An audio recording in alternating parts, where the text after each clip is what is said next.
Hello and welcome to the Dad and Sons virtual audio listen-along socialization experience. To get our fully featured and fully supported session here, the way it's meant to be played, please lay out a dinner spread in front of your audio device now and begin enjoying. The keyword there being enjoy, because that's something that I was not able to do a week ago. We are Liam Edwards, Matt Visual, and myself. I am back after 1 week ago where I had no sleep the previous evening from editing, and I felt awful. I just couldn't do it. I couldn't put on a happy face a week ago. I just felt like shit and miserable, and the suspense was killing me. It was a day before the election and after a video, and I had no good news. How are you guys? That's a good story to cover up, the story we broke last week where you were infiltrating the White House to take Donald Trump out, which you obviously have succeeded in. Yes, my master plan went off absolutely positively. What the fuck was that back there? There's stuff happening that is going on outside my windows. There were fireworks on Saturday. Trump's coming for you. You joke, but there's some cars with like the flags and the banners draped over them. Oh no. Sometimes they'll honk and Is this the first week where I can't insult America? No, you can still find the margins of the election pretty darn insulting. Matt was ready to declare it like Matt just hours after. Matt was like, Biden's I was won. ready. I told like 2 you he days was gonna before. win. I told you he was gonna win. You just seemed so much more optimistic than everyone else. Everyone was on the edge of their seats, and during that first night, you'd see like the needle go back and forth. I just want to say Biden was in the lead the whole time, but every now and then Trump came close. On the other hand, Matt was like, "No, guys." Well, he wasn't on the first day, was he? So it was up to like 5 states that took 4 extra long days counting than the others. One of which was Georgia, And congratulations on your vote counting. Yeah, when those first few states were coming back in and the needle looked like it was twice as favor as Biden, Matt was done. He was ready to call it. He was like, GG, easy, guys. I'm as a guy who lived in Georgia for like 7 years, I am happy that Georgia flipped, man. I'm happy. It makes me feel good that things are getting better over there. It took 3 days to count up all the votes from the Atlanta area compared to the rest of the state. That's like how crazy population density is, how much more chaotic and crowded the paperwork is in the city versus the suburbs. It really sucks to see a confirmation for how you view people and how you view people who vote and what they do by looking by at the like county. different sections of the map. Like most of the time, like almost, I would say 85 to 90% of the time, the cities are always blue. Outside the cities, red as fuck. And that's just sad. That's just sad. It is almost like anytime I hear even a slight twang, that twang, that American drawl, that twang, I'm like, you're a Trump It's never in the supporter, city. You're never in the city. I'm sorry, but well, that ends that. Yeah, those are the Americans that you're talking about. And those are the Americans that, and everybody in the city is like, what are these fools on the internet talking about? Like, that's what you're talking about. Because that's what you see. That's what we're, I guess, portrayed as over there, I guess. The whole trailer trash thing. You city slicker, you don't know nothing. Yeah. Well, ultimately, whilst not officially ended, it is a positive note thus far. There was the ability to celebrate for a brief fleeting moment. I'm sure George will disagree. Oh, God. Does it count as being officially ended, though, if the sitting president doesn't want to concede? If he declares a civil war? But no. I haven't been catching up with the news, man. I've been working, so, like, I don't want to talk about. I guess we should talk about politics. So I got to look it up, but I need the download. Someone asked, actually. Huh? This is a listener question that we got in the Patreon channel one time that we might as well knock out in this early segment here. Someone did ask what we think about Georgia potentially flipping to blue, which turned out to happen a couple days after. Fantastic, man. Yeah, for there is that small chunk of listeners who actually A, listen to this bullshit, and B, want to hear it get political with regards to local, like, Georgia perspective in particular. Yeah, man. Shit. Georgia's a little racy if you go outside the city. I've always said that. I've always said this on the podcast, and you just see the redness out there. And I've forgotten what that's like. It's been so long since I've been out outside there. The house. Yeah, outside the house. Wherever Marta goes, I don't go past that point. I don't know what it's like past that line. Yes, exactly. The circle, the heart, right? The what is it, 285? Is that what it is? The perimeter. Whatever the hell you guys are talking about. so there's like a highway that circles Atlanta. Okay. And outside of that circle, or it's not, outside of that, I guess it looks like a heart, but outside of that like little circle, it's not too good.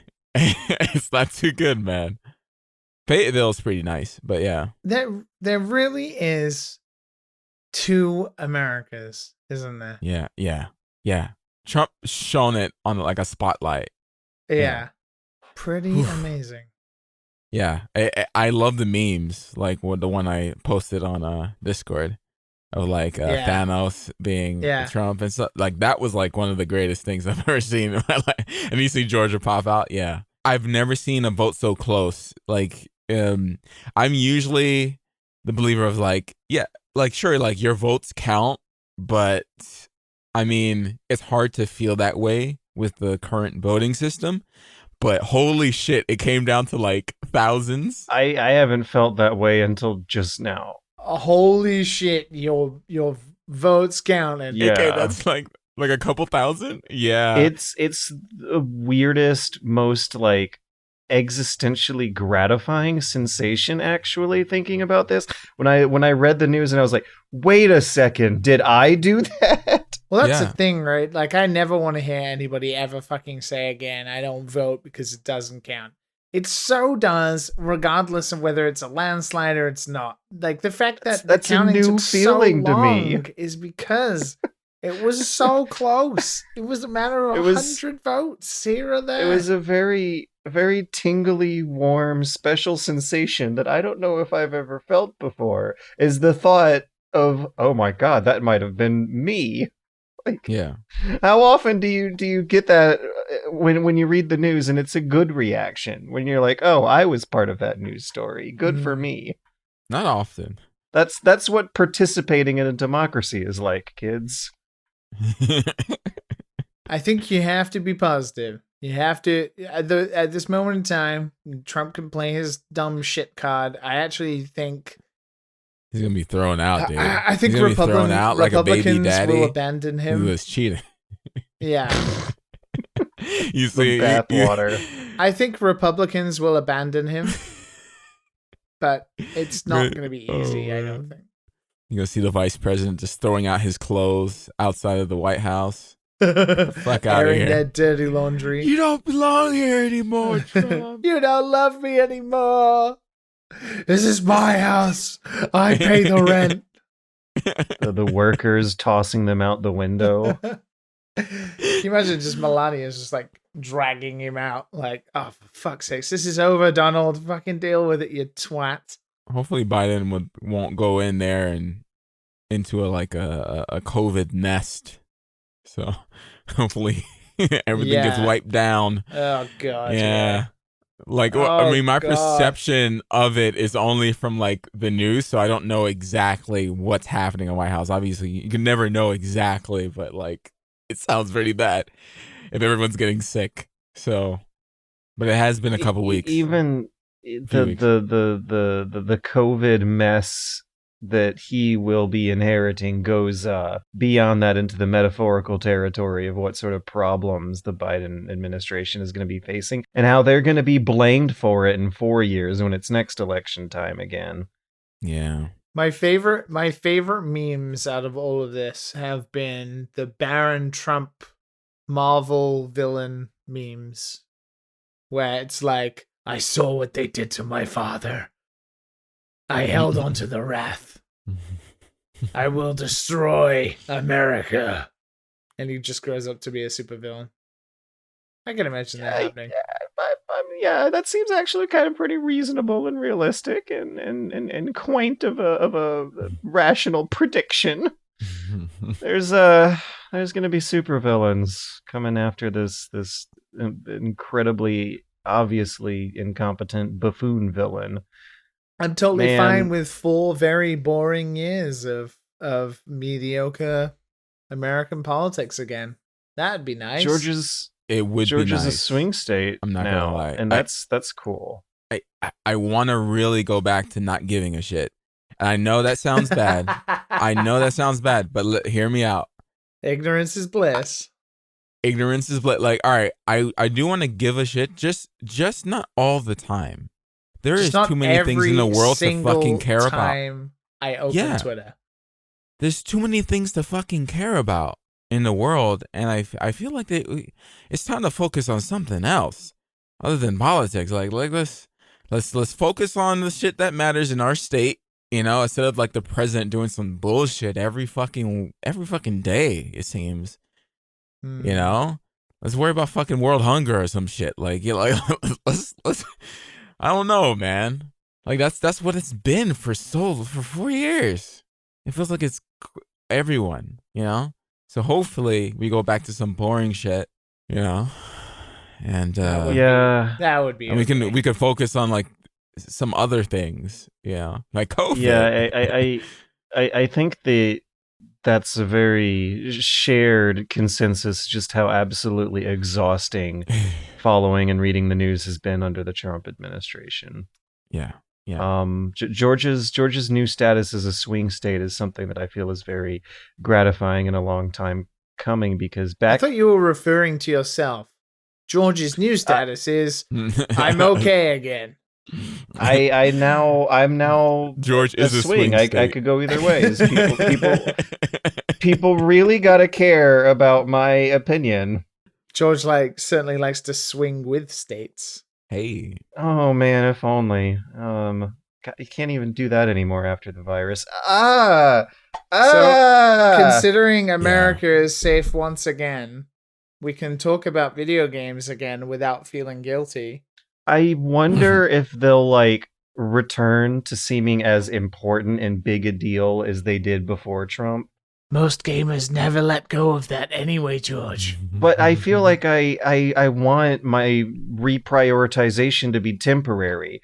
Like all of the stuff that I all of a sudden care a lot more in my brain about, like labor's rights and how to navigate the healthcare system in America and people getting laid off and overworked all the time. If my brain will ever go back to thinking of whether or not the lore in Metal Gear Solid is accurate as being an important thing that's worth caring about. Those were the days. Those were the fucking days, man. That ship might have sailed, my guys. My brain may no longer function that way. I think I might have outgrown caring about lore and stuff. No, but when it comes to caring about lore in a year of crisis. Have you been drinking, George? No, I just is it day drinking time again? No, you've always had a problem with drinking, George, and I thought we got through this. Haven't.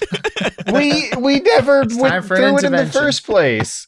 We're 15 minutes in, and I had one slight hiccup in the middle of a fairly long, drawn-out statement that I had to keep the breath going for, and all of a sudden that means I'm a 10:30 a.m. alcoholic. You guys know I drink a lot of coffee through the podcast. It's been a historical, recurring thing. With a little bit of, come on, with a little bit of whiskey in there. We all know. Come on. We got to develop that backstory, George. I don't know if okay, here's another thing that happened as I grew older is that the grizzly troubled personality type with an alcohol problem is not nearly as interesting in real life as they are in fiction. Yeah. If I'm developing a backstory, I would probably want it to be something more interesting than me adding a shot of whiskey to my coffee at 10:30 in the morning. Before making video game videos.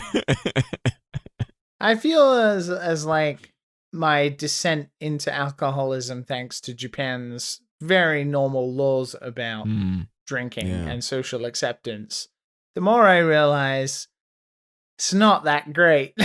To be honest. Yeah. Yo. Drinking is awesome when there's an event around it. You know, but like consistent drinking multiple times through the week, which I do. I would be a hypocrite to say otherwise. Yeah.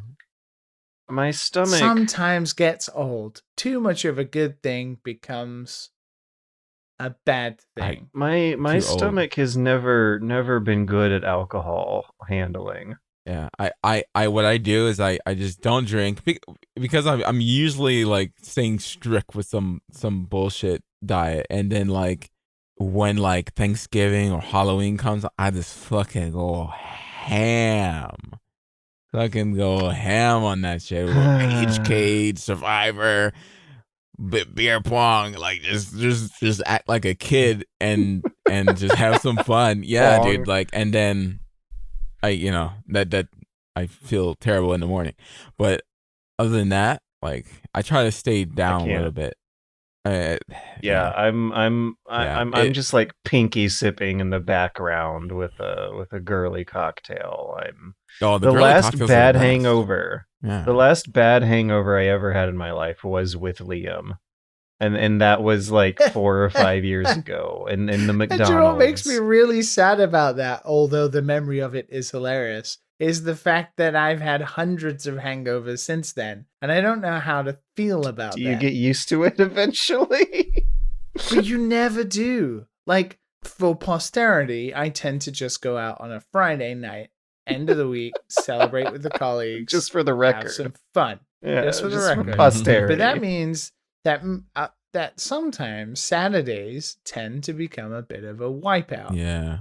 But it's not happened so often recently because I've been pretty good about what I drink. However, last week I did start drinking whiskey on top of drinking some craft beers and also then taking some shots. Ooh. And things spiraled a little out of control. And I woke up on Saturday.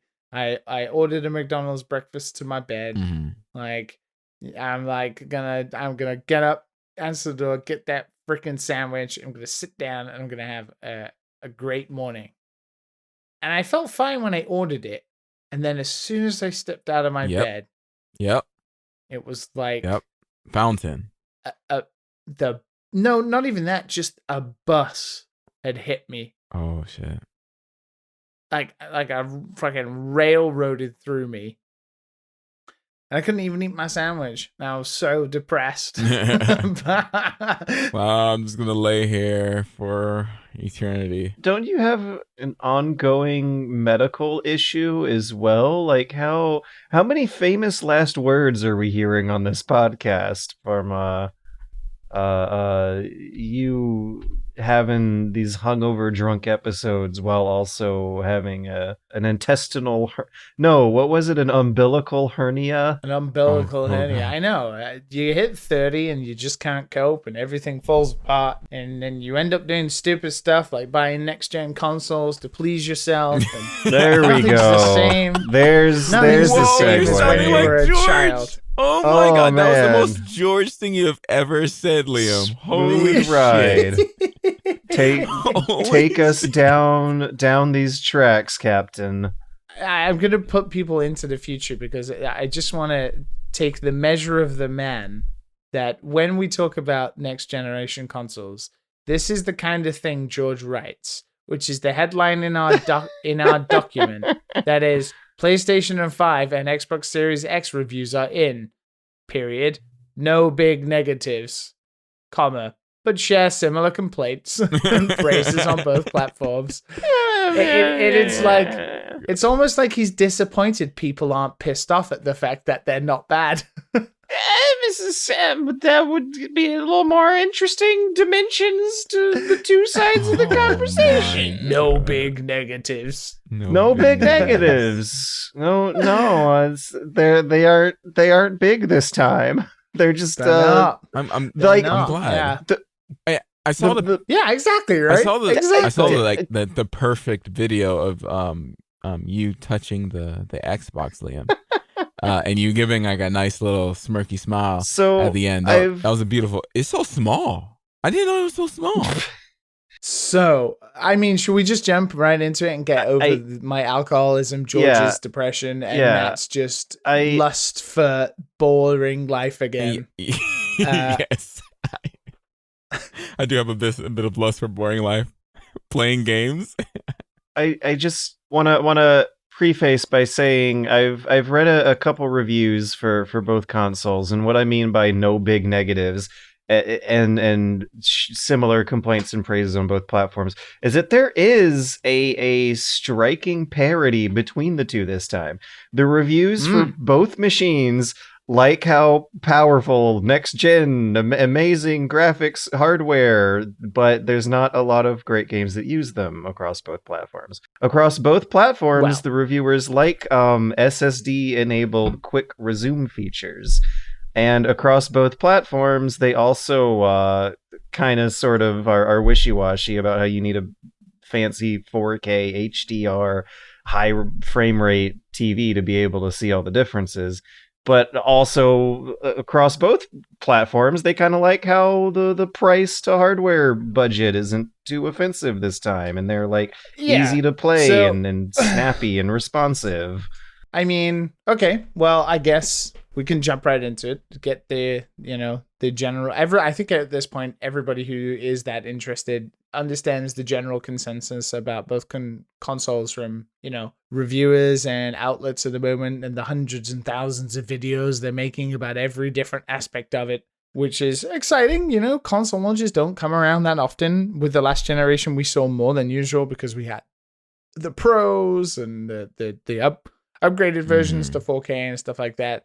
But it's funny when you start looking at some of the videos that compare even the pro 4K stuff and the frame rates and stuff, you start to see the noticeable quality of life improvements that these consoles bring, that while overall we're probably seeing the smallest next gen increment, I think, possibly graphically. Really? I mean, PS3 to PS4, I don't know how strong that was, to be honest.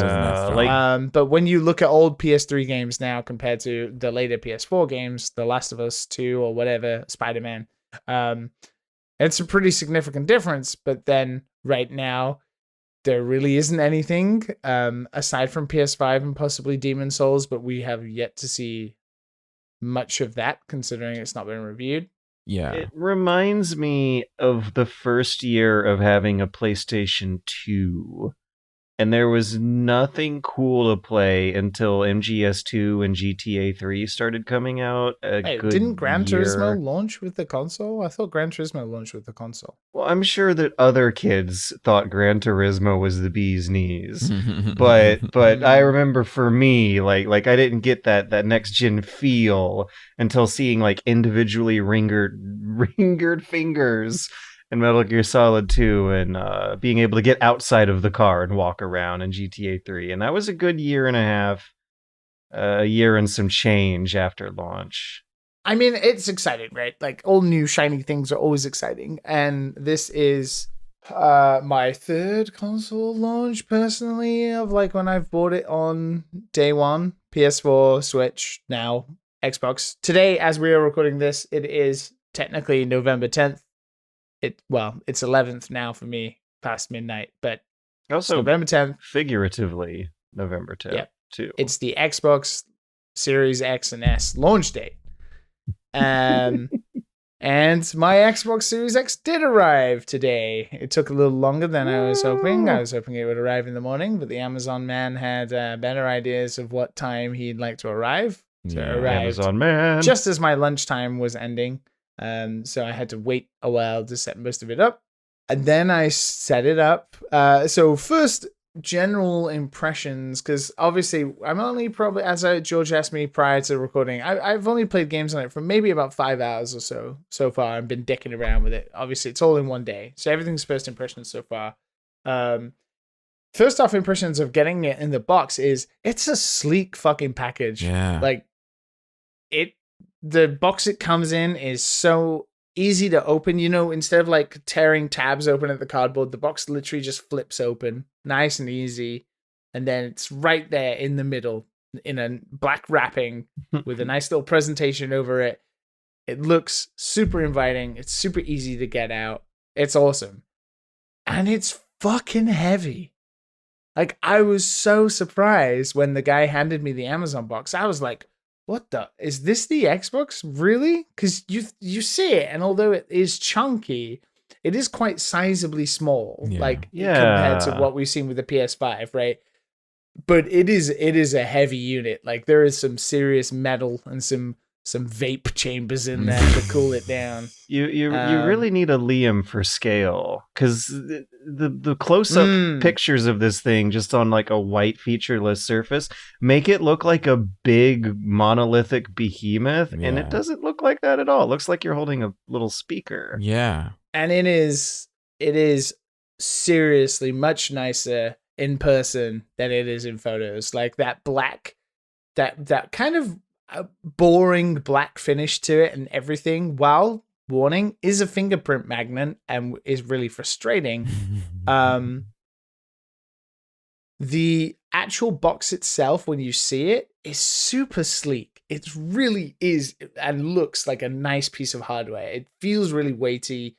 The finish to it doesn't feel cheap. There's no like cheap plastic on it that we've had from other consoles. I think to buy like the glossy Xbox 360 and Xbox One tackiness of the past, and even like the original PS4, where we had, the original PS4 had the plastic glossy bit on the top of it that also sucked. This is completely all matte. Oh, it's all matte. It's all matte around it, matte black. I just like that the two choices are sucky or matte. Choose your fighter. I guess it's not a bad place to be. Yeah, and it's all matte black, and the finish is really good. And even though I have to put it on the side to get it into my like TV stand unit, I wanted to put it vertically, but I had to put it sideways. I actually really like it sitting there. It looks like inconspicuous. It just sits there and becomes a part of the decor.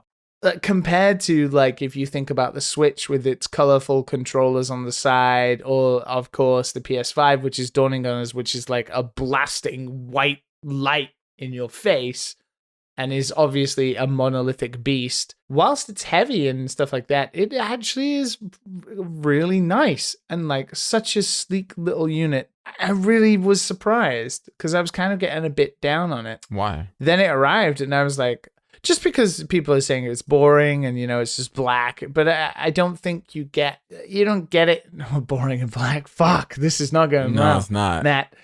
And wow, Matt, boring and black. Yeah. That's what the Xbox is. Yeah. But I mean, doesn't it actually matter? Get it? Because Matt is boring. While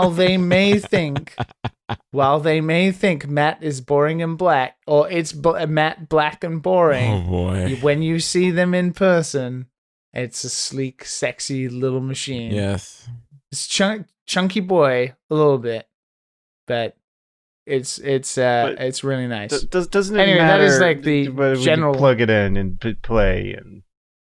So then, yeah, exactly right. So you generally open it up and you set it all up and get it with the HDMI and stuff. And the HDMI it comes with is a 2.1, but my TV doesn't go to 120 hertz, but it is 4K, so that's pretty good. The new Xbox is like those arcade cabinets when you go to a friend's house or an arcade, where they just have all the video games on an emulator. Like that's how I think about the Xbox, because literally you can play anything. So what have you installed? So, okay, yeah, so let's get into it. So the first experience of turning it on, actually, if you got, it tells you to download the Xbox app on your phone if you can. And once you do that, oh boy, setup is super simple. No, honestly, it's not too proprietary. It actually seems like quite a useful app. And it takes your Wi-Fi from your phone and automatically gives it to gives the setup to your Xbox, so you don't have to faff around and that kind of stuff. If you've already signed into like a Hotmail account or something, or a Microsoft Outlook account or something on your phone, it immediately sets that up on your Xbox as well, so you don't have to do it with a controller and all that kind of stuff. Oh yeah, that's better. So the setup was really nice. One thing I will say, the controller, very quickly, controller is really nice. It's really nice. I don't think it's revolutionary. It's a don't fix what ain't broken, but I definitely think it's better than the Xbox One controller in its feel. It's got a lot of textured grip around it that feels really nice. The size is a little smaller than the Xbox One controller, I think, or at least it's a little more curved towards the triggers, which sits a lot better in my hands. And everything feels a lot nicer, and it's a bit more weighty. So I do really like the controller, but it's nothing out of the box special like we know the PS5 controller now is. So that's really good. I will say the D-pad on the new controller is fucking awesome. It looks weird and it's like concaved in, but it works really well. And I've been playing Tetris Effect on it, and it works super good. So that was one big surprise about it. But don't expect much. If you own an Xbox One controller, you kind of already know what you're getting in for with the new controller.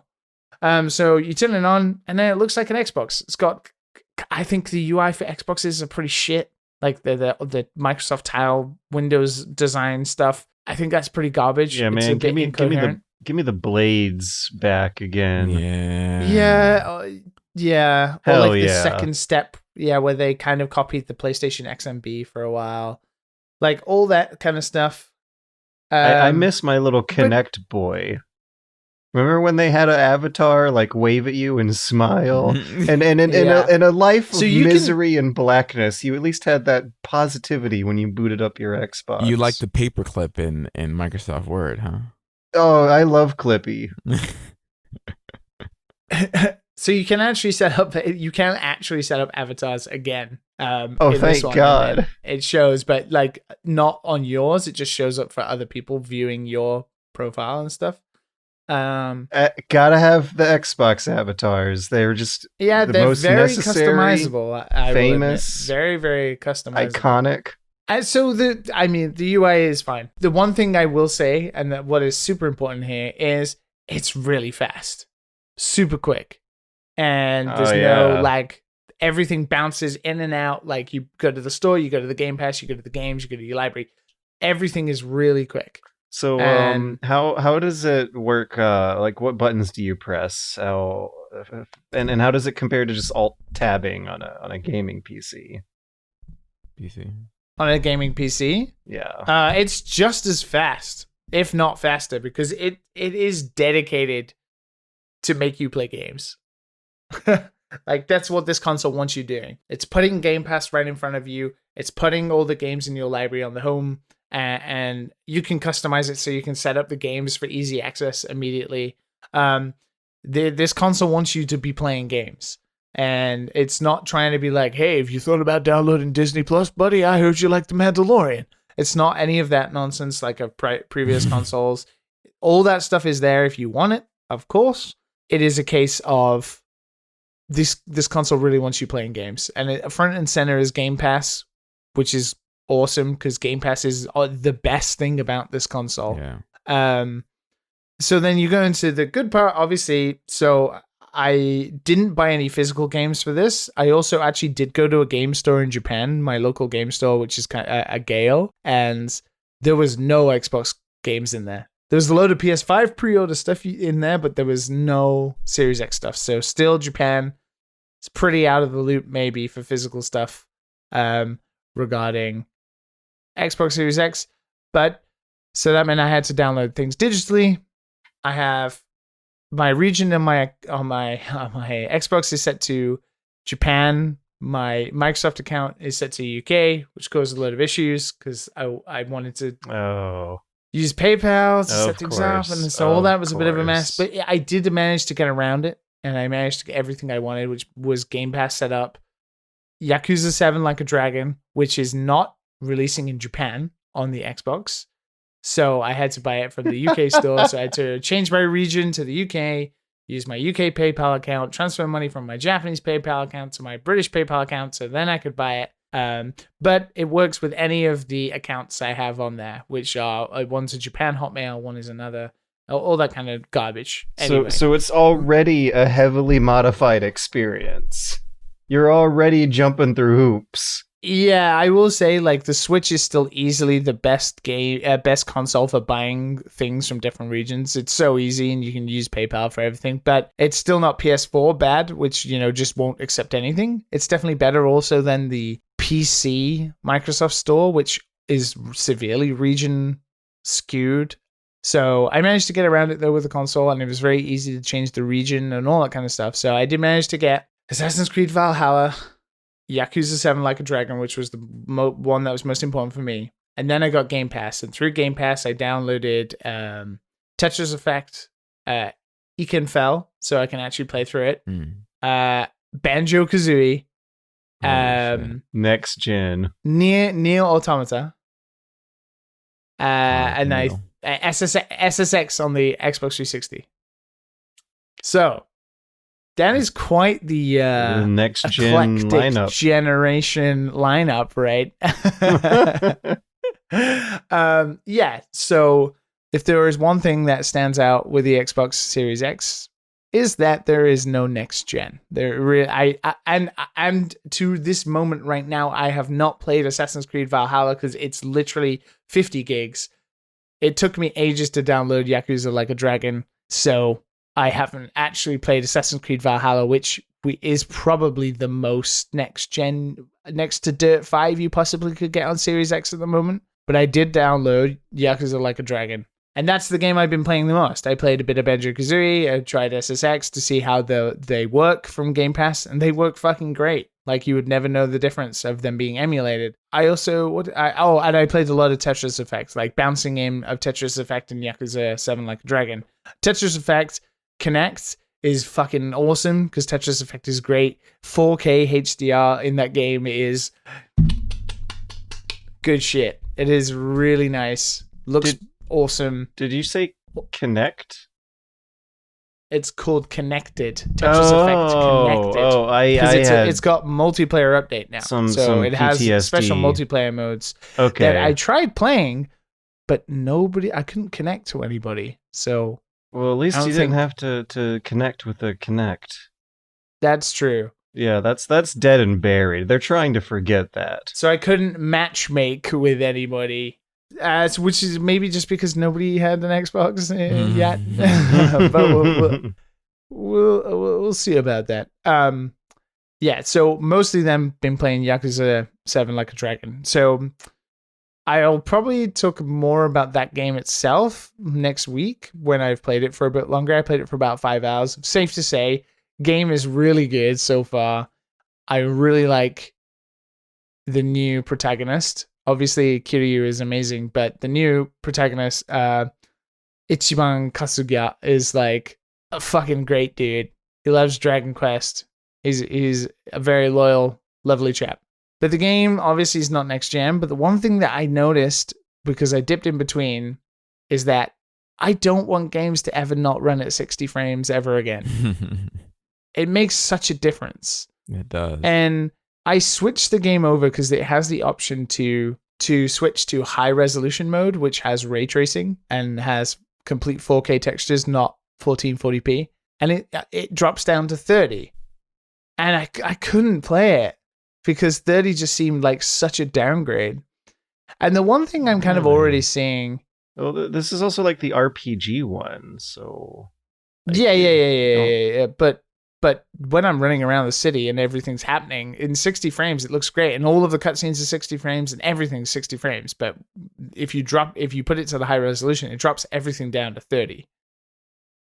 So my biggest worry and concern already for the next generation is we already need another upgrade in 2 to 3 years' time where we can have 4K and 60 frames at the same time. Because what we're seeing already is like this almost cheapening where you have to still make a choice between frame rate or high resolution. So yes, you can have 60 frames at 1440p, but if you want true native 4K, you drop down to an unlocked frame rate that bounces up and down, or it goes down to 30 frames.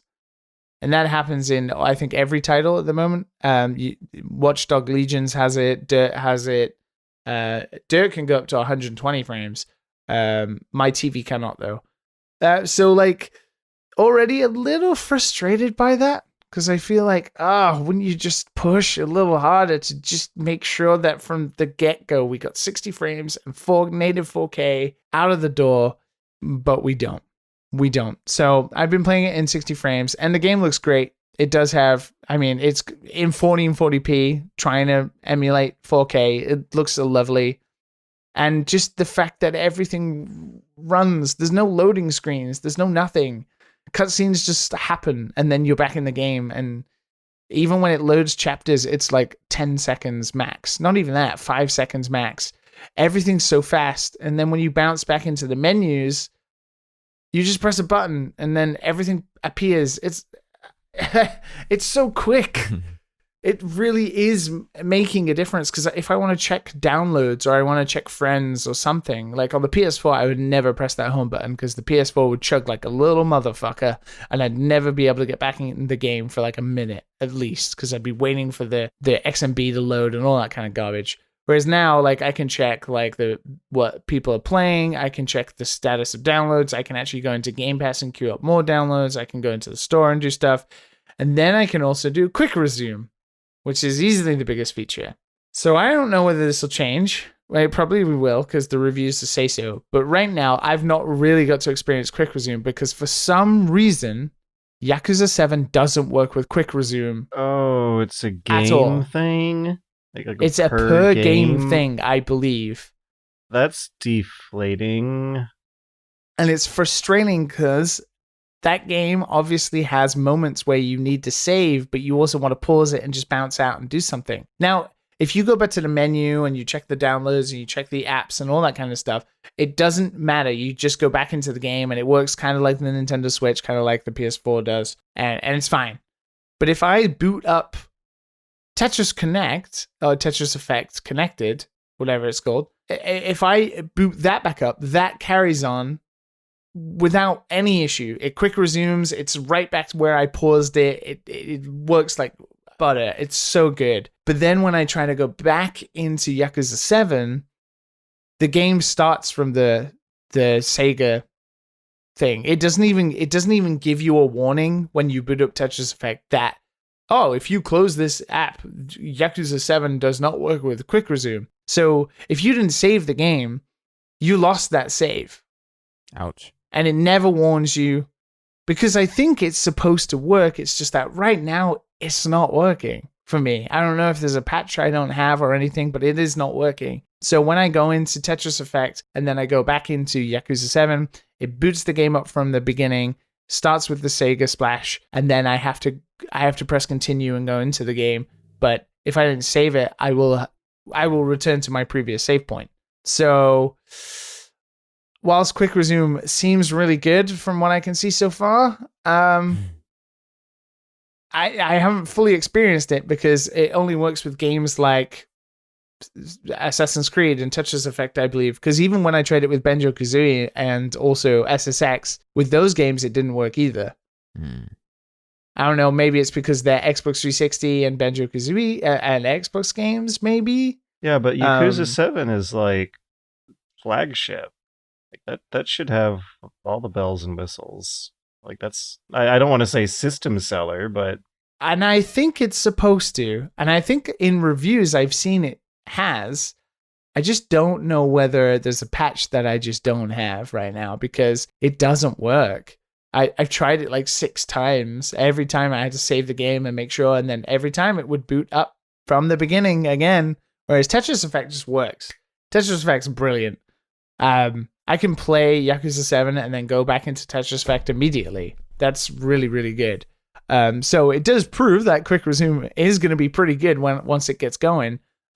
Just haven't played enough games or queued enough up to see it in action. I've only bounced between 2, and one of them doesn't work. So it's a 50% fail rate already. Yeah. So that part, the next gen part of that has not really transpired yet.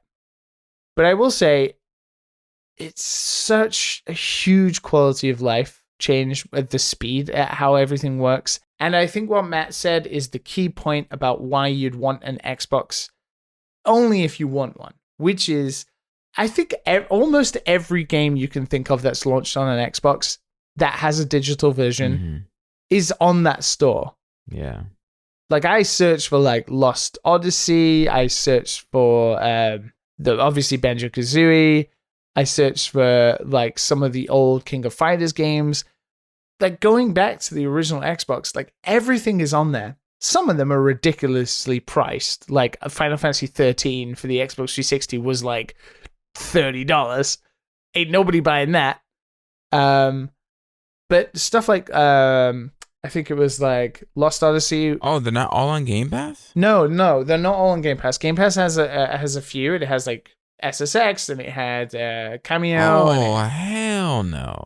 But they're all in the store. So, for example, if you don't have a physical copy, because if you have a physical copy, then I think you can just stick it in the machine and it works for the most part. I think Kinect games don't work, but if you're like, damn, I really want to play some Final Fantasy 13 2 Lightning Returns, boo, then you can search for it in the store and it's right there. And you have to buy it, but it's right there, which means that I'll probably end up playing Morrowind instead. Morrowind is there too. No way, Morrowind. really? Yeah. They thought of everything. That is the thing is they are all there. Like, and that's quite amazing because it's like there's almost like a little history to it. Mm-hmm. Like this concept, and I believe a lot of the PS5 is shaping up to be a lot better as well with backwards compatibility. Both companies, to their credit, are looking at their histories and incorporating it hugely in the selling points of these consoles, because I don't need a PS4 anymore. I don't need an Xbox One. I don't need an Xbox 360 because everything is there. Right. That's how it should be. In these boxes. How it should be. Like, yeah. it's such It should be.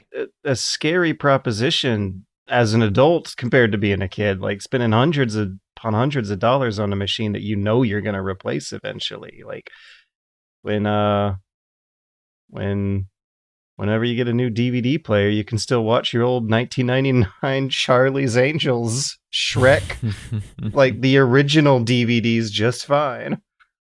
But I kind of find it really cool that I can bounce between Banjo-Kazooie 1 minute and then I can go and play Assassin's Creed Valhalla the next. And then when Quick Resume works, I can just bounce between them all the time. It is kind of cool to be able to have at my fingertips the ability to play old games without worrying about, one, buying the physical versions of those games anyway. And two, the fact that a lot of them are so small that you can queue up like hundreds of these old Xbox titles and just have them in a little library to play. It's cool. And the physical option is still there.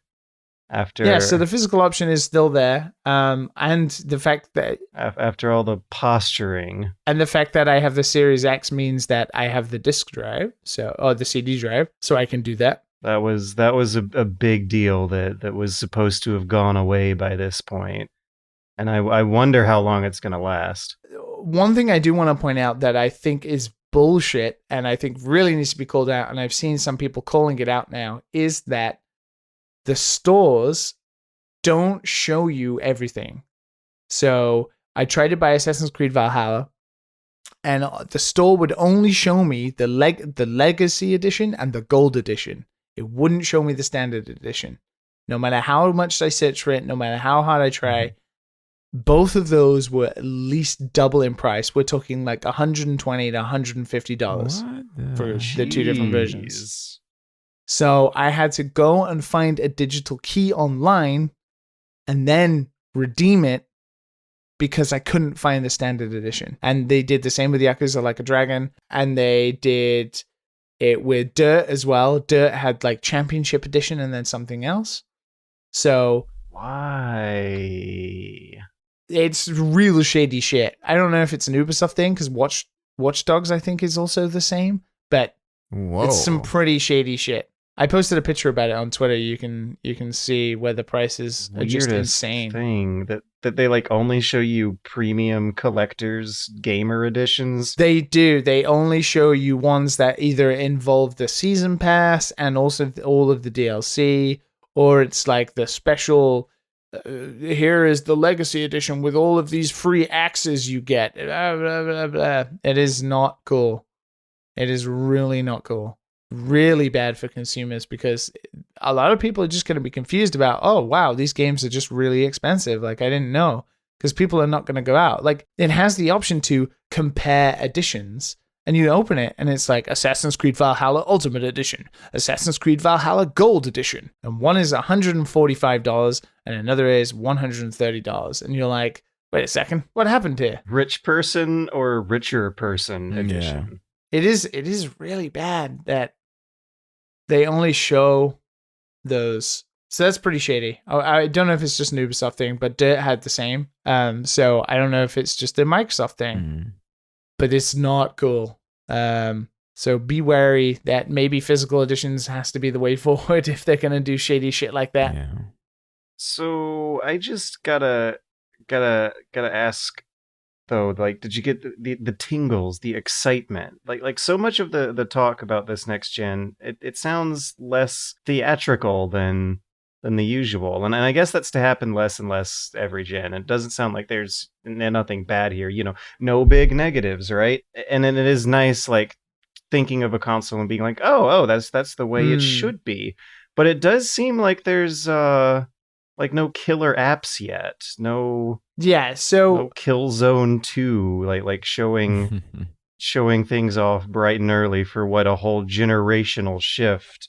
Yeah. So I mean, PS5 we can't talk about because none of us have played it, but it seems that PS5 has something in its favor with Astro, of course, showing off all of the new fancy controller stuff, which seems really cool. And then Demon Souls looks next gen as next gen can get at this moment in time. What Xbox has is a lot of optimized for Series X, where it has stuff like Gears 5, which has now 4K textures and it can run at 120 frames per second, which Gears 5 is a good looking game anyway.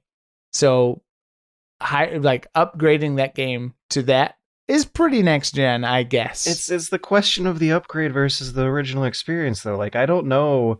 I mean, I know there's some people who really liked that game, but I don't know if I'll ever play Gears 5 again. No, exactly. I might play Control the first time. I might play DMC5 the first and a half times, but it's... But that's what we're talking about, right? Like, even with, like, I think back to the PS4 when we had the Killzone and we had Assassin's Creed 4. Speaking of Assassin's Creed, right? It's like, there wasn't truly anything next-gen then either, to be honest. But I will admit, like, these games look real nice, and real nice. And can you see it on your TV?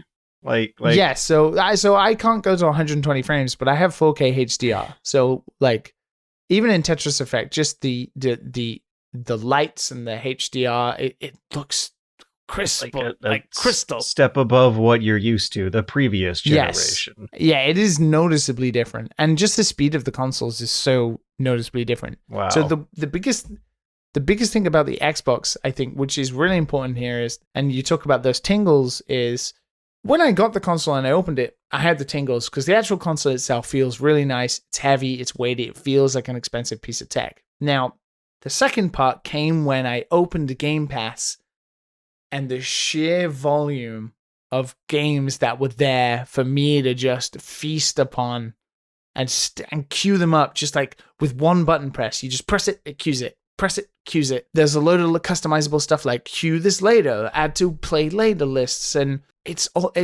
like having Netflix for games. because on your PC you open up an app and you see some stuff, but you've also got Steam and you know you're on a PC, but this is a dedicated like console for gaming, right? So when you open up the Game Pass, it's like you see all of the box art, and it's basically like it feels a bit like having a press Steam account where you just download any game you want, and it's not limited. I mean, it is limited, of course, to the games that are on there, but it's not. It doesn't feel limited. Like I could never play every game that's on Xbox Series X Game Pass right now before I die.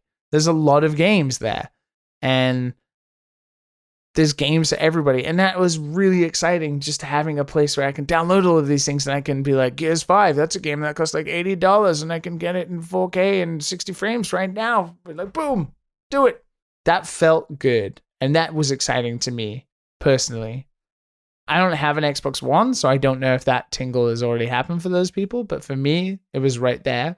So while there is no next-gen elements to it, beyond next-gen gaming elements to it, the quality of life stuff combined with what it offers you for playing games, like if you're interested in just playing games and doing it fast and as like, how to say, like, with the least amount of like resistance, like you're waiting for things to load and bullshit like that, it is good. It is nice to have. I'm glad I have it. We'll see how time tells. I'm glad I have it right now. I'm happy for you. I'm glad that you're glad about this purchase and that you're not feeling. I'm pissed I have to do this podcast instead of playing Yakuza 7, to be honest. I mean, we can just leave. Yeah. Dude, I've said my piece. I'm out of here now. You also mentioned piss, and I think that like triggered me. You've been dancing on your heels for a while. Just go do your business. I hate and love that you can see that now. And it's such an easy tell. You would not be a very good James Bond, that's for sure. Well, so I think for the console, like right now, unless anything negative comes up between now and next week, that's pretty much it. That's how no big negatives. That's how I feel. It's pretty good. I'm glad I have it. My opinion lines up with those reviews pretty nicely. The thing now is just the amount of games I can play, sheer amount I can play between now and next week. One of them being Ikenfell. I've got it on PC and also on an Xbox Series X Max. I will do this. Yeah, okay. Sure you will. I'm sure you will. Oh, the shade. You won't play. You're not going to beat it. I know you're not. I know you're not. I had the best intentions. I have the best intentions to do so. Yeah, but you still haven't beaten was it Star Ocean? Whoa, no, it's not Star Ocean. Yes, Star Ocean. Yeah. I saw Star Chronicle. Fuck. Yeah. That's right. I saw Star Ocean, The Last Hope on Game Pass on the Series X today, and I was like, oh, I could do with a bit of Edge Maverick in my life again. Yeah, man. Bit of Edge Maverick. I used to love playing those long JRPGs. I don't think anything has really changed now, but Dragon Quest, the Switch edition is coming. Yeah, I downloaded the demo. Yes, man. It's coming to Game Pass. It's on what? Yeah, it's coming to Game Pass in December. Oh, I'm playing that during December. I heard it's just like a super JRPG story, but I kind of want to play it anyway. The demo is as far as I've played so far on the Switch, like you, I think, and I had a whale of a time. I think at the time I either couldn't or didn't want to because I was playing something else, purchase the full version, but I'm super looking forward to the fact that it's coming to Game Pass. Yeah, man. I don't have to hack it to get my my better score, my orchestra music. Yeah, I had it all hacked up and everything, and I made my character black and everything. But it still shows up white in the cut. Well, not white, but I guess what do you call Japanese characters that are shown a certain way? I guess Asian. in the cutscenes. Yellow. So yeah. But what I have been playing though, I played a little bit of Ghostrunner, and okay. I've sunk in I think most of my hours into Timespinner or Timespinners. Oh, yeah. I played that 2 years ago now or something like that. Yeah. It's it starts off pretty interesting, pretty good. You start to notice a few things midway. It starts to get a little formulaic. If that's the word? Yes, I didn't have the best impression towards the end. Yeah, it starts to head in that direction. You're just like, oh no. Like it was going really well. And then I mean, it's not a bad game for sure. It's definitely a good play, but the dialogue gets kind of stale, and you're just kind of doing the same thing. Sort of. It just doesn't feel like you're progressing. You're progressing, but it doesn't feel like it. You know, you're just kind of going through the motions. Like, okay, I beat him and I beat him. Oh, I got to go back to this and that.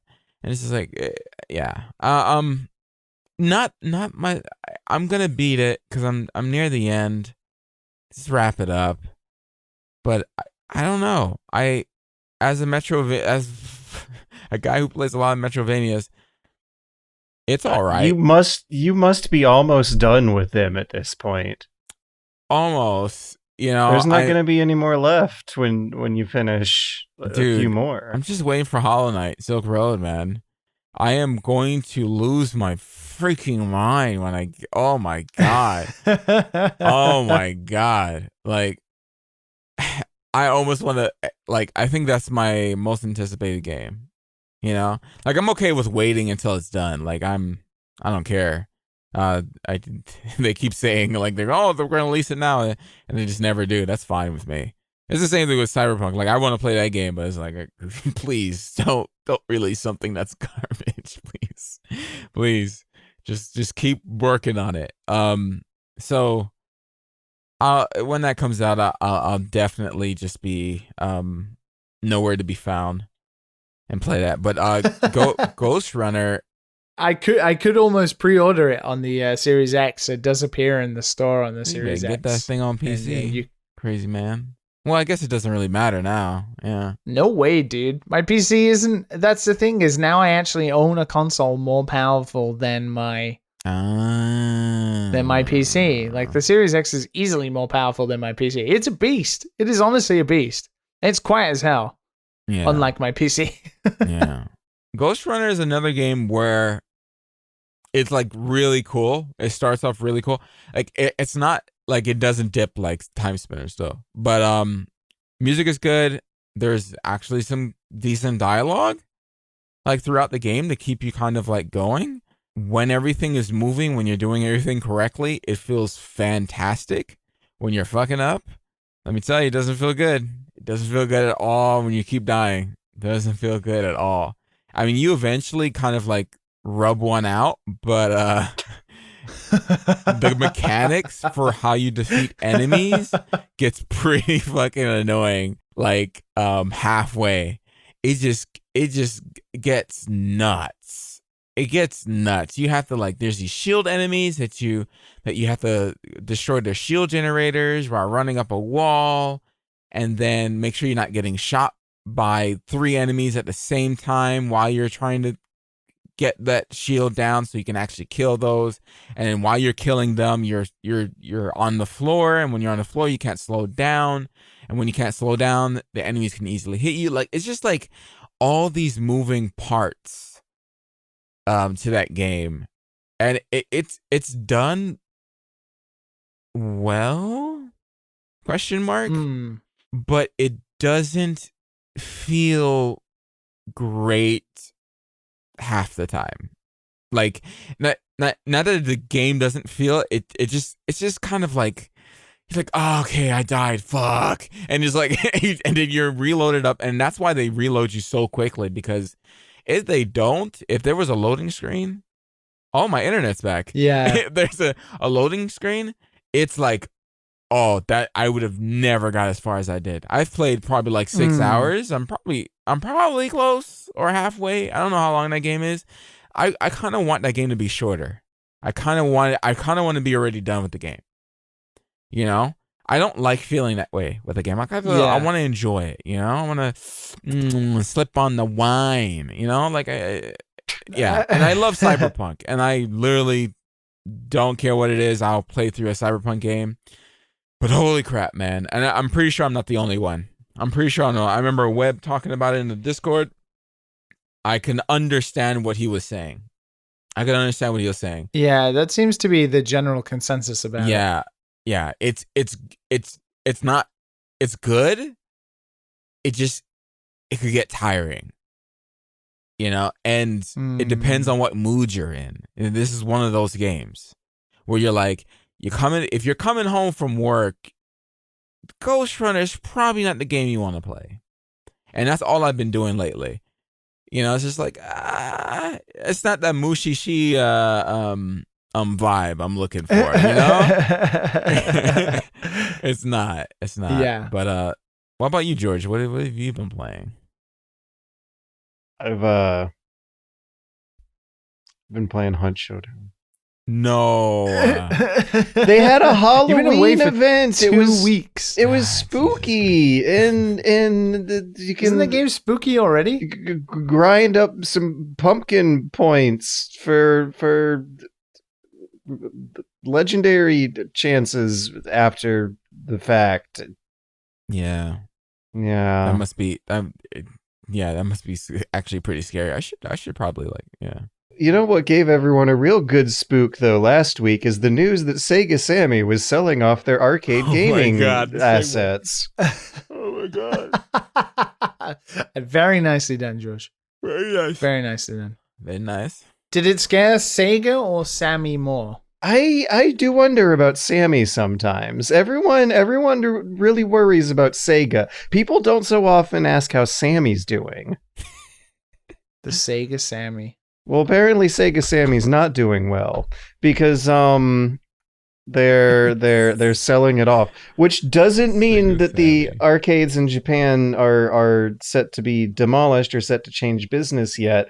Just that's perhaps likely. I don't know how conclusive this is if you want to change any of your Japan trips anytime soon, but to any listeners who want to go experience what the Japanese arcades are like, you might want to hurry that up and do it now because it looks like their days are numbered. It sucks. Sammy is Sega's big physical hardware partner for arcade and pachinko mean construction, and owned a large stake in these arcade buildings that they've been operating. They have announced that they're selling off a 85.1% share of those live arcade businesses to a Japanese buyer called Genda Incorporated, who are a very dry capital holdings company that doesn't make new entertainment products or produce stuff so much as they manage production and distribution for existing assets. Yeah, they've said that coronavirus did hell on their quarter ones for 2020, and they've resulted in significant loss. Oh, no surprise there. Yeah, this is gonna suck. This is really going to suck, more so for people who haven't experienced the magic of a Japanese arcades. Because once you do, it's like something you can cross off your bucket list. You don't got to do it twice. I don't want to scare anybody too much about that being a thing. I think the fact that Sega Sammy, because Sega and Sega Sammy and also Sammy are all three different things. But they're selling the majority stake, 85%, but they're retaining some of it. So I imagine they still want to be making arcade games and then publishing them through this partnership essentially. And also the fact is there are other amusement companies and arcade running companies. As George mentioned, it's the third biggest in Japan. So already the other arcades and amusement centers, game centers are going to be, still running. I've been past a few of them, so they're still got loads of people in them. But yeah, obviously Corona's... All we can kind of do is just kind of cross our fingers and grit our teeth and be like, I hope they don't close more of the arcades, because this is the second time this year that we've gotten news of Sega's arcade businesses not doing well. There is that one Akihabara one that is going to be closing down and turn to something else. Yes, that one is gone. So that was like the death march. That was a Sega one as well. Even though they have this news of selling off the business to some other buyer, that does not necessarily exactly mean that the other buildings are going to be closed down yet too. You don't want to get anyone's hopes up, but that's still yet to be announced. I'm sure there'll still be arcades for a long while until people, especially as long as huge rhythm games need big ass like land space in Japan, it's gonna be fine. Yeah, I love those arcades. I love them, and when we go back over there, I definitely want to be in there. But I guess we shouldn't, because I guess we won't know if COVID is done or not. One of the things that soon, guys, soon. I hope so. That people should know is that it's not even necessarily that the business does not necessarily exist just because of big fancy games that need big fancy custom hardware type equipment, so much as these businesses kind of exist as a place for Japanese people to have something to do when they're out in the city. It folds into that walkable loose change sort of economy that so many of the businesses run on. And none of those can be doing well right now. Right. I wonder if they're going to still keep the Sega branding. Like I wouldn't want to go back and see these arcades still operating under a different name. Oh no, the horror. So arcades are fun. Come to Japan. There'll still be some here. Let's have some fun. Have you seen any changes, Liam? Like, are they still popping? Are they still busy? Have you been lately? The ones I've been past are still going. Like, I actually went to a more, I don't know how to describe it. What would you call them? Like a more non-game focused type of amusement place. Like, there is a lot of like sport arcadey places in Japan. You have Round One and Spotcha. I went to one the other day that has loads of ping pong tables and darts and billiards and it has some pachinko stuff and then arcade stuff. Like, those places are really popular in Japan as like hangout spots and going on dates and stuff. It's not about going to play the sports. It's about just literally having fun with friends. And those places were still pretty popping. And there's some arcade machines in those types of places. They're not the main focus of why people go there, but obviously it's still a part of the draw. So I don't know. Everywhere's suffering. Japan maybe is not suffering as much as most places in the world, but even if this kind of thing is happening, you can see that it sucks a little. But I think one thing to take from this would be the fact that they're selling 88% of their stake for a lot of money. So the other company, which is literally an arcade rental amusement type company, they obviously forecast that things will recover, and that's why they're spending so much money to own it. Everyone's friends at Genda Incorporated. The beloved...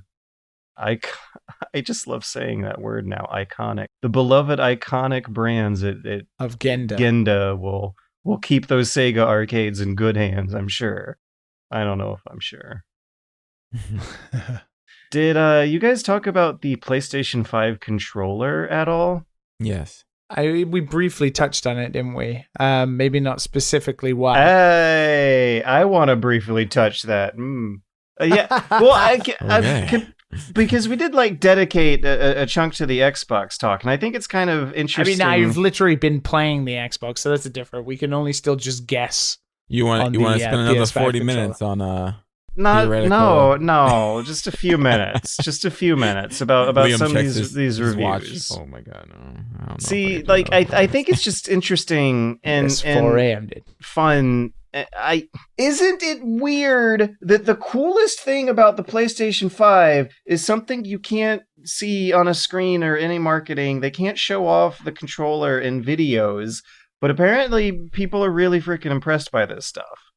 Like a lineup of positive reviews going from places from Skill Up to like Jason Schreier. They're all praising the controller. The controller is apparently the most next gen feeling thing about this machine outside of any of the audio visual experience. I'm really excited by this. I gotta play with it in a demo store, in a store shop demo setup, I guess, before I can really feel excited about getting that thing, because you wouldn't know until it's in your hands, right? Yeah. Yeah. So go ahead. No. I would say I would like to know if it's better than my Xbox 360 controller, because I would definitely like to have like a nice, well-built controller. I'm just a little scared of like things breaking. Those little parts breaking. Like we talked about this last time, but yeah. We did talk about it last week. I mean, the thing that excites me is those adaptive triggers, just giving resistance, like natural feeling resistance depending on the game you're playing and stuff like that. So that excites me. I mean, rumble and the focus rumble, we had HD rumble in the Switch. This seems to be better, but it's those triggers, man. And if you're going to be playing with those triggers a lot and they're going to be doing a lot of things and they're going to be biting against you and fighting, they need to be sturdy. I think Matt's right. Like, you don't want those things breaking. Yeah. The back trigger buttons contain their own technical novelty called adaptive resistance. In the new Spider-Man game, for example, the triggers require some extra oomph while swinging around New York City, creating a unique and enjoyable new challenge. Nice. So you can... Astrobot is what excites me. You can fight the controller with some of these stuff. Astrobot is full of gimmicks about it that wants to show that off, and that comes free pre-installed with the machines, I believe. God, it's free and it comes you don't even have to download it. It's pre-installed, which is so good. Very Nintendo of them. Very Nintendo, and the fact that it's purpose built to show you what is the potential of what you've just bought, also really, really smart. It's like Wii Sports all over again, but in maybe a bit more of a smaller thing. But it's really smart, and I'm looking at it, and it looks great. And I want to play it. I do wonder about those like tingles of opening up a next gen console. If it might feel extra tingly knowing that your new experience into this new world is tied to the thing you're holding. Yeah. The PlayStation 5 controller turned out to be a big deal. That's all. Let's wait until next week, maybe, when it's actually out, and then if anybody can get hands on it. I am trying hard, but it's impossible. You know, I'm saving money. Yeah, literally couldn't give a shit, could you? If not for hundreds of dollars. Woo! Certain levels of that. Speaking of people worth hundreds of dollars, Aubrey is.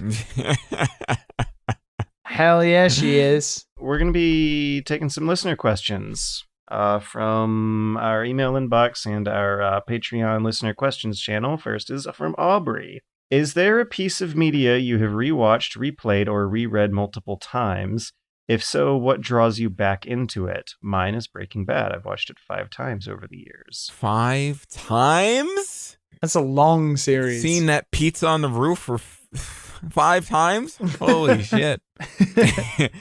I usually don't rewatch, reread that much unless I like really, really like it. And it's very, very few things fall into that category for me. Because I'm always want to go to like the next thing. But I have... Yeah, me too. Whiplash definitely seeps into that. As far as a book, I would say The Warded Man, the first book, falls into that. But Whiplash is like this movie. I think I've talked about it before. It's short and sweet. J.K. Simmons is in it. It's so like for Liam and George. J.K. Simmons. I've seen it. You've seen it. I love. Yeah, I've seen it. It's awesome. I love that movie. It's a showing someone pushed to the fucking limits, and how kind of like it doesn't end up the way you think it's gonna end up. and it him pulling through that in the well, spoilers. Yeah, it is. It is not exactly a feel good. It's not a feel good movie. Yeah, like yeah. I that's one of the this one I would always I would rewatch it right now and be completely fine. And usually that's the thing that just does not happen for me. I know every scene has a purpose in that movie, and I love it for it. It's short and sweet, boom, in and out. Yeah, and that's why I used the music from that in a video I did. But yeah. Nice. That's mine. I don't tend to rewatch things either. Or especially movies. I struggle to just watch movies in general. There's no way I'd rewatch them unless it's like Lord of the Rings for an annual rewatch or something. But I tend to rewatch things only to sort of feel safe.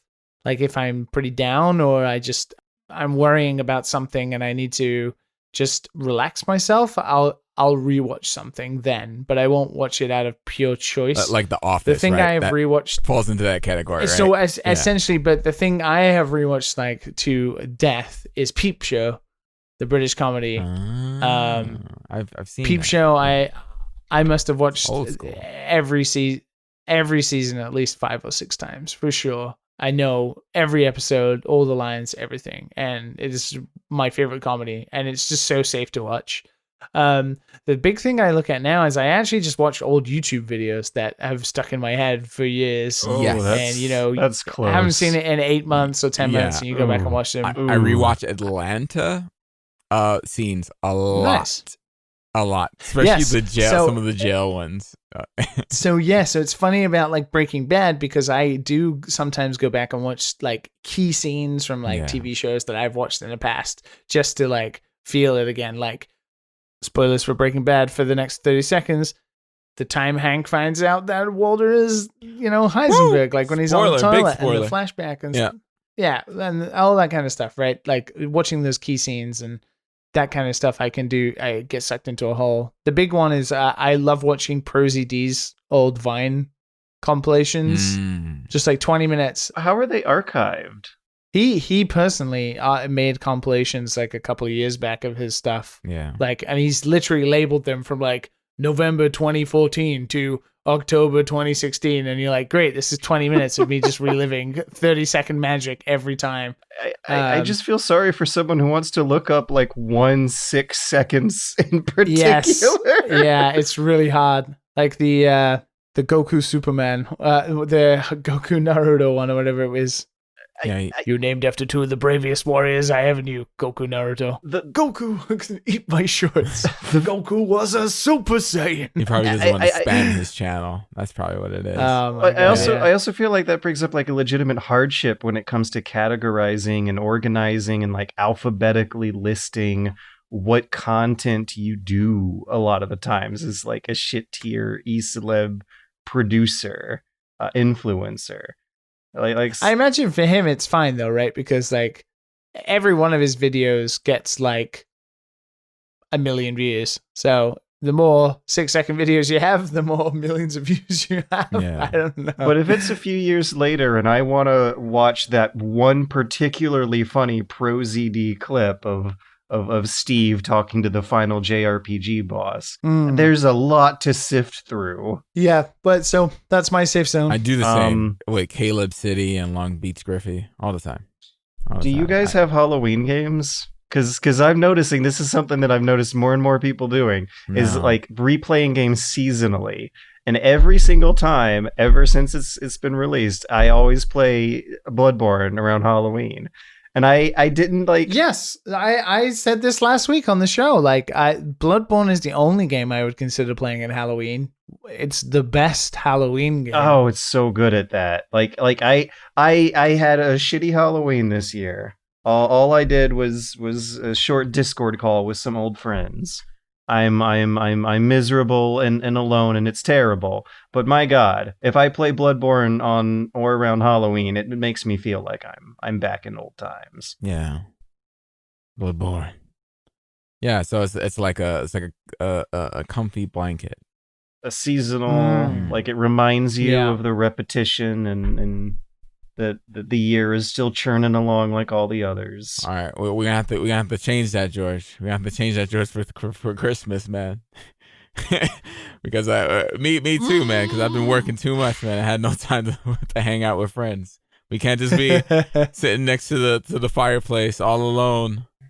No, we can't. Playing Bloodborne. Yeah, we can. We can. Being alone is not that bad. I don't mind. Yeah. I kind of like my alone time. A good craft ale, a good craft dark ale. Yeah, man. In the dark, playing Bloodborne. Some hot chocolate on my new PS5. Hot chocolate, just oh my god, yes. No one to bother you. You just sit there and just, with whiskey in it. Yeah, with and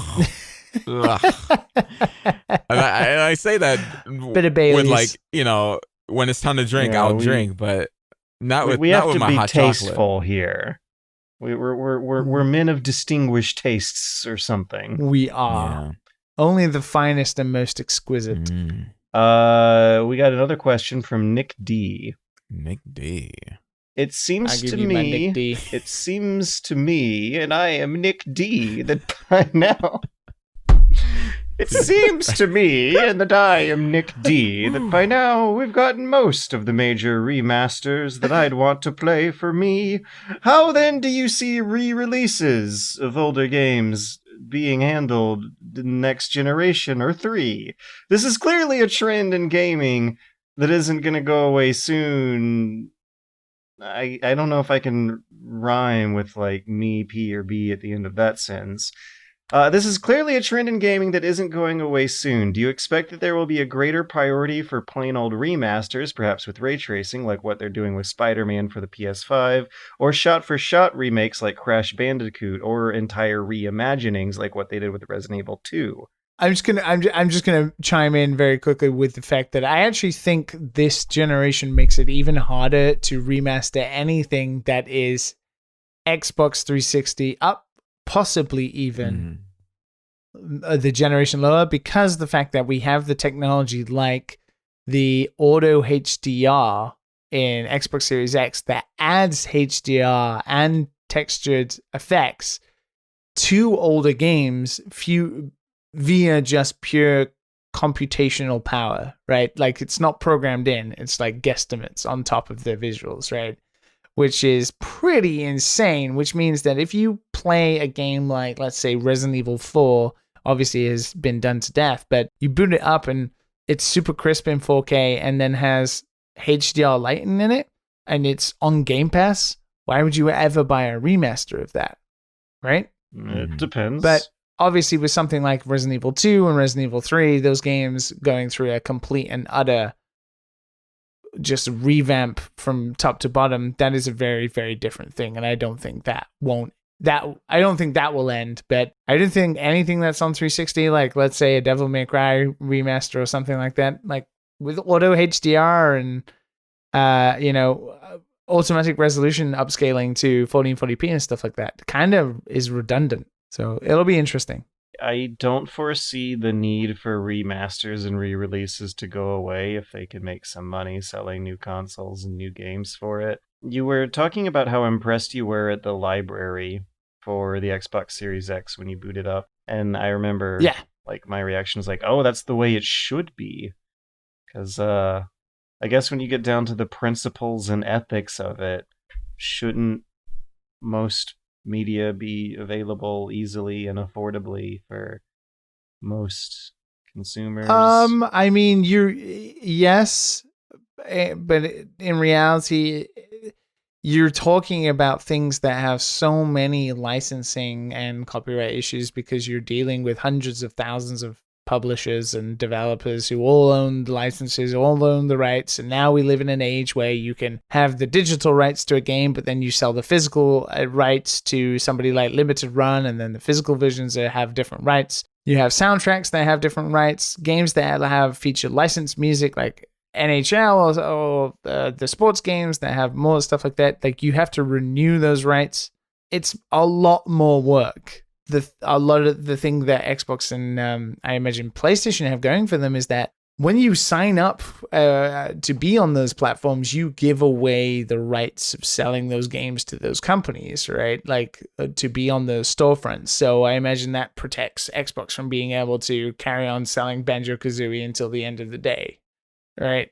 But if we're talking about like how easy it should be to be able to just get a hold of everything in one place and be able to buy them and or have them on Game Pass in this nice little neat little bow. The reality is it's a lot of work, and it's so much because of all of the massive copyright and licensing issues that have come in the past. And then before you know it, all of a sudden you're playing the Android cell phone version of Grand Theft Auto San Andreas after downloading it on Steam.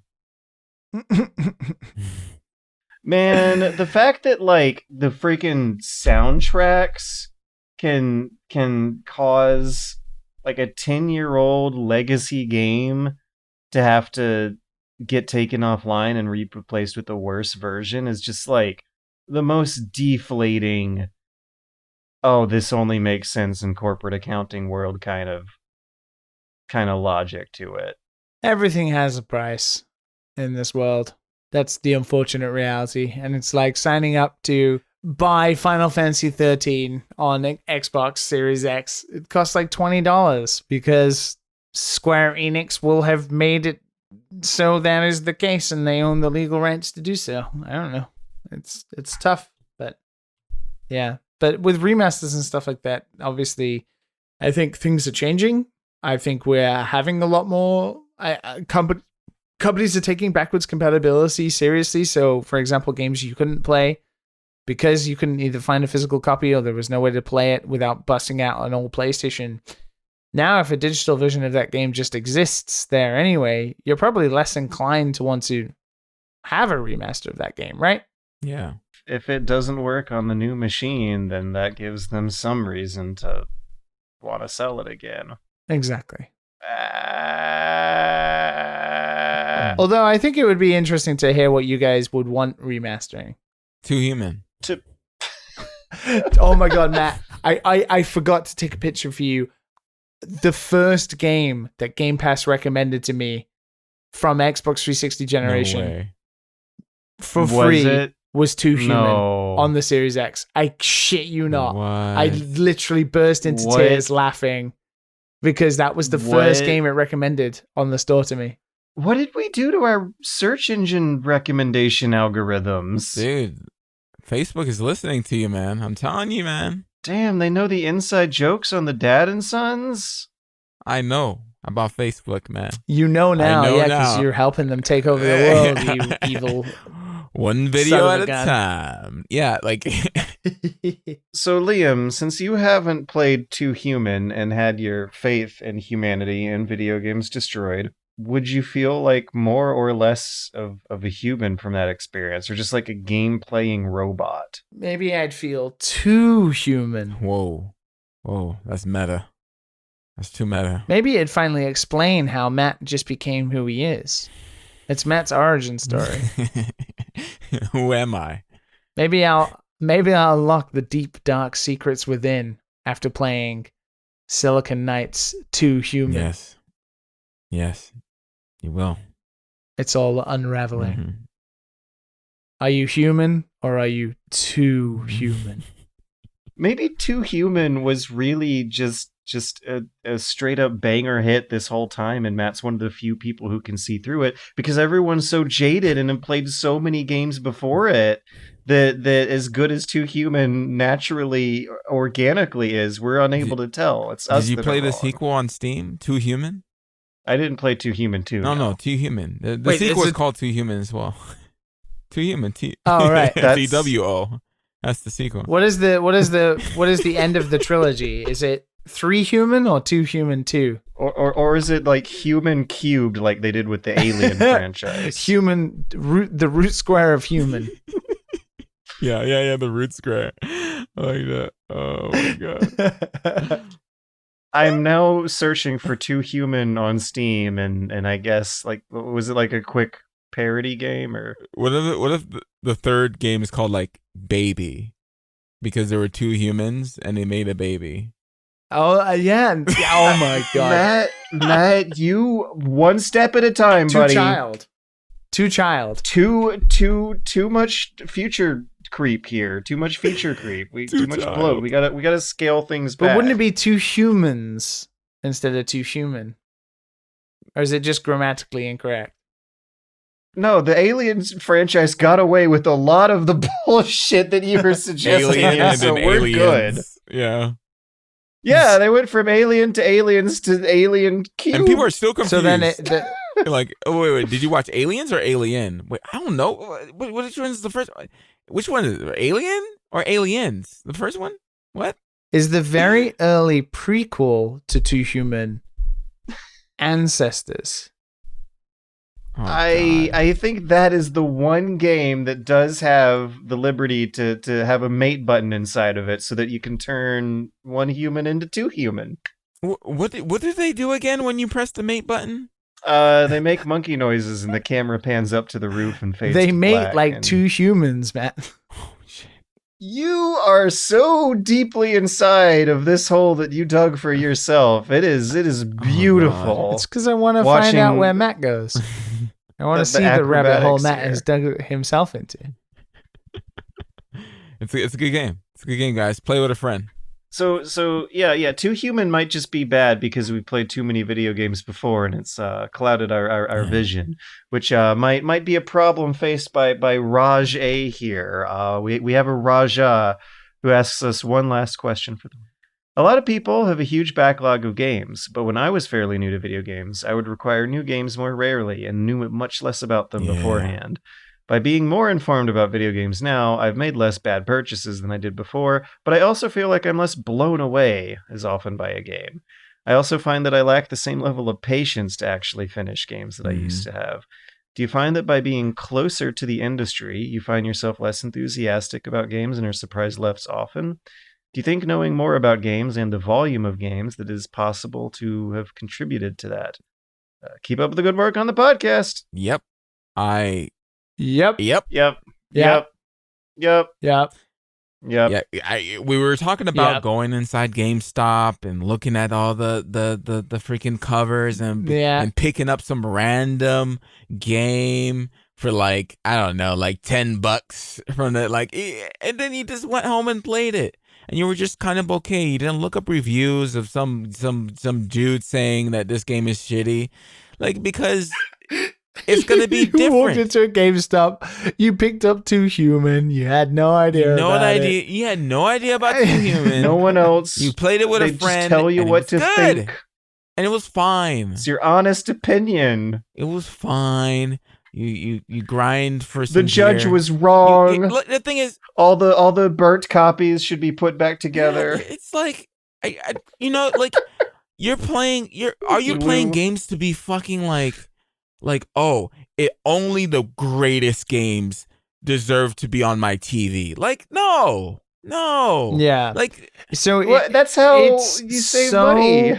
Interesting because it goes back to the Game Pass thing where when I look through the list, there's hundreds of games, but I have literally a referential opinion on every single one of them because we all know about every single game. And like the opinion comes down to, well, GameSpot said this, or oh, I heard George talk about this, or oh, I heard on the Discord that's pretty good. And like you have an opinion about every single game that's not your own, but other people's opinions. That's why I don't watch reviews. That's why I don't. It definitely just what I do like about Game Pass that fits this bill is I actually try games that I would never buy. And it does give me a little bit of the GameStop feeling all over again. That's why a little bit. Yeah. But I agree. But I do still have a preconceived notion of what I'm going to get from going I in. look at the stars. Like I always what am I getting myself into? Is it a 1-star? I want 1 star. I want that garbage. Show me the garbage. Show me the garbage. We don't get garbage in 2020. That counts as some kind of review. The stars or like no, it's not. No, because publication you can't really letting you know if the thing's good or not.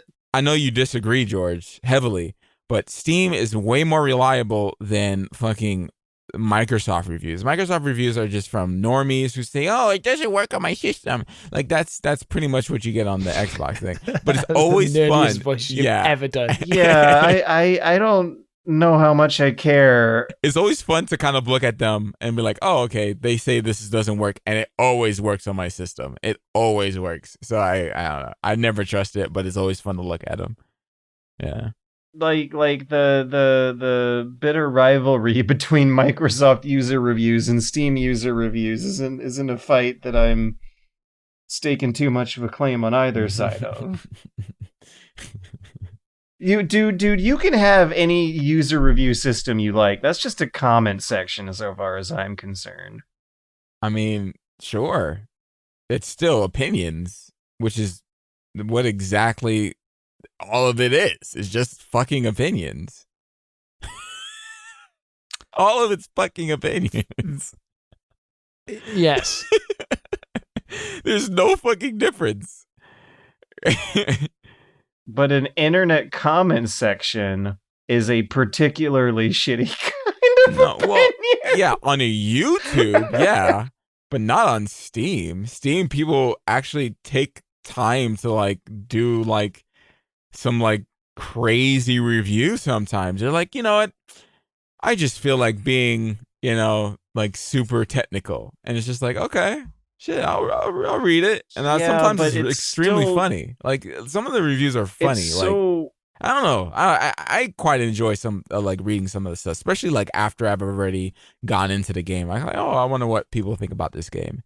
What people are saying, but as like an actually realistic, respective, fair categorization of something's quality, that still falls flat to so many problems and more of a traditional review buying system. Like for Star Wars Squadrons, it's getting shat on by a lot of Steam user reviews because the characters have like asymmetrical haircuts or like gay in the extended backstory lore, like really artificial, petty bullshit that still impacts the visibility and viability of a game on that platform is what these things are being brought by the ringer when their marketing people rely on the user review score metric. The only reviews I watch is yours. That's pretty much it. So I know about a Star Wars, and that's it. Oh, that's because they're the only reviews you need to watch. Yeah, that's the only ones I watch. They're the only ones I really kind of care about. Like I would say the only times I watch something is like, I would say if I'm going to have to get into like a long ass game, that's not Persona. I did not watch anything for Persona. Like Dragon Quest. I remember asking Liam about it and he told me like about a review and I was like, let me like an actual positive review. Oh, right. Yeah. And I wanted to hear the other Tim side Rogers as well. Because I wanted a balanced understanding. Because like, I don't want the negativity in my head when I'm reading like, oh, like this is good, but this is bad. Like, no, I don't want to hear your opinion. I want my own. Like, because it like this guy says, it just kind of just colors the game for you. You can't just enjoy it like you would have. Like, if I played Dragon Quest way back before all this stuff, I probably would enjoy it. And I probably wouldn't have stopped playing the demo when I did. Yeah. So the big problem that I noticed happening is that when I would play games, I would be thinking in the back of my head, okay, now what are some of the cons I'm going to have to list?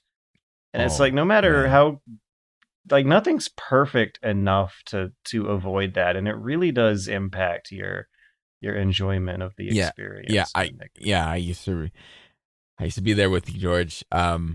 It doesn't go away until like you stop doing reviews for a few months, maybe like a year. And then when you're not quick to record everything you do, that's when you're free. That's when you're free. Because no matter how much you're enjoying the thing, you're still like thinking about content, about work. Yeah, thinking about content. Yeah. That's the thing. That's the thing. Like about I know Liam is ready to go, but like that's the thing about content creators that people like. I'm actually looking through the game. I'm looking through all the Game Pass games on getting ready to play. And, no, I thought he was dozing off. I am also dozing off. Hi, I'm Dad. There's a sacrifice to watching your favorite creators. like eventually it gets a little bit numb, just a little bit numb. It's because they cannot take a break. I can take a break from my job. I can take a break from my job and be totally fine, and then go through another big project and be totally fine. But I take breaks. It's better. It's you feel refreshed. You're done. You got some sleep. You wash your clothes. You go on a trip. I don't know, and you come back and you're like, okay, I'm ready. I'm ready for like the next big thing or whatever. That's how you want to do it. But when it comes down to YouTube or, I mean, anything, it doesn't even have to be YouTube, any media, and you're the main dude. Yeah, and you have to be chugging them shits out. It's not like it's not like a TV show where you chug them out like in seasons and shit. Like our favorite fan of the show, Jontron. You know, like, yeah. But see, Jontron's in a certain position where he's just super popular for some fucking reason. Sorry, my hate. I liked his early stuff. He didn't cover himself in glory again last week during the election, so. Oh, I just avoid him. I'm glad I didn't pay attention. Yeah, whatever Jontron said during the election was not the tab I had open that I was continually refreshing every 15 minutes for a 3-day span. Yeah, that was when you were in Japan as well. Like I remember. Oh boy. Well, we're at the end of we're at the end of our rope, folks. I'm out of here, boys. Liam is at the end of his energy meter. It's so late. It's depleted. It's gone. There's no more left. I've been Xboxing all day. I've been riding that next gen wave. Hell yeah. Ride that rave. God, I just hope they make new VR console hardware. Don't forget to ask for your free PS4, your PS5 VR adapter. I really just hope they decide to make a portable Oculus Quest competitor and compete with that whole Me too. shit show ready to be competed with. Me The too. market should be there. The money should be there. So you don't have to sign up to Facebook. That would be good. I just don't. Yeah, instead. I don't want to put Matt out of a job, but I don't want to hack my Oculus if it could be, helped, Yeah, it's such a pain in the Such ass. a pain in the ass. I'd have to. It's just like the whole have to Revive go. thing with, going on the Oculus store with your Vive. Like, it's just like, it's a pain in the ass. An electronic entertainment machine should make it quick and easy to electronically entertain you when you turn it on. There's a reason why people buy consoles, and there's a reason why buttons. people buy Macs. Okay? Ease of use. And it's the reason why Oculus is popular. Ease of use. But now they're making it fucking complicated. Well, I now don't know how to end the podcast because we're all about ease of use, and there's nothing complicated about looking us up on wherever you find your favorite podcasts. We're easy to use. Use us. Yes. Use us for your ears. Use us for your ears and whatever the hell else you would use us for. Like maybe rub us on a sore spot twice daily, topically. 3 dads and 3 sons, ready to be used. Ready to be used and abused. Ready to be used and abused. We have services where you can do that, but not any longer.